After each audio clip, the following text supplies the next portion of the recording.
Hello, good day everyone. আজকে আমি আপনাদেরকে দেখাবো যে প্রত্যেকটা অ্যাসেটের ডিপ্রিসিয়েশন হয়।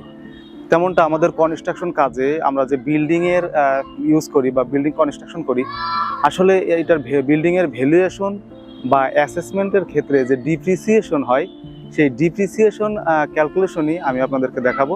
তাহলে চলুন ভিডিওটি দেখা যাক।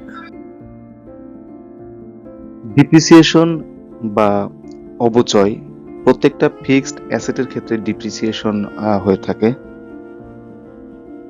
যেমন বিল্ডিং একটি ফিক্সড অ্যাসেট, পৃথিবীতে শুধু ল্যান্ড বাদে প্রত্যেকটা ফিক্সড অ্যাসেটের ক্ষেত্রেই ডিপ্রিসিয়েশন হয়ে থাকে। ডিপ্রিসিয়েশনটা ব্যবহার করা হয়, আমরা যদি বিল্ডিং এর কথা চিন্তা করি, বিল্ডিং এর ডিপ্রিসিয়েশনের ক্ষেত্রে আসলে কোথায় ব্যবহার করা হয়? বিল্ডিং এ অ্যাসেসমেন্টের ক্ষেত্রে বা ভ্যালুয়েশনের ক্ষেত্রে ডিপ্রিসিয়েশন ব্যবহার করা হয়। ডিপ্রিসিয়েশন বাদ দিয়েই বিল্ডিং এর ভ্যালুয়েশন করা হয়।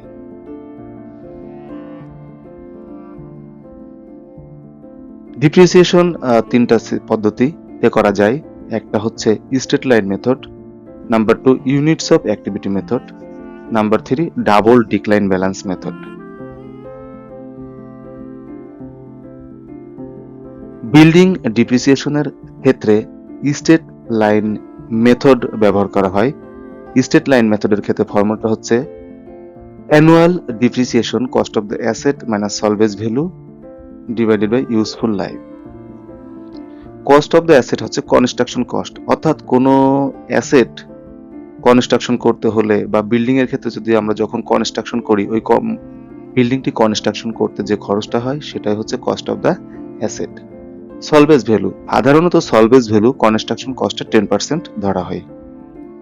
লাইফ টাইম, একটা বিল্ডিং এর লাইফ টাইম আসলে 60 ইয়ার্স থেকে 100 ইয়ার্স পর্যন্ত হয়, তবে ম্যাক্সিমাম বিল্ডিং গুলি 60 থেকে 80 ইয়ার্স হয়।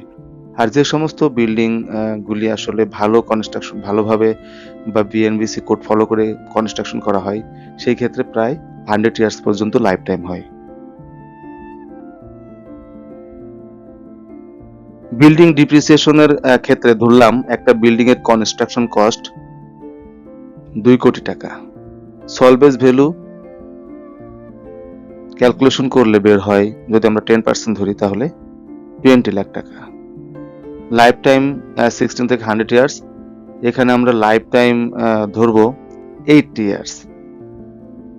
তাহলে দেখা যাচ্ছে যে প্রত্যেক বছরে এই বিল্ডিংটির ডিপ্রিসিয়েশন হচ্ছে 2,25,000 টাকা, অর্থাৎ প্রত্যেক বছরে প্রায় 1.13% ডিপ্রিসিয়েশন হচ্ছে। Thank you.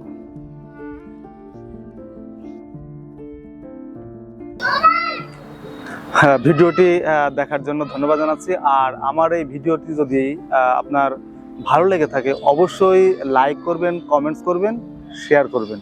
ধন্যবাদ সবাইকে।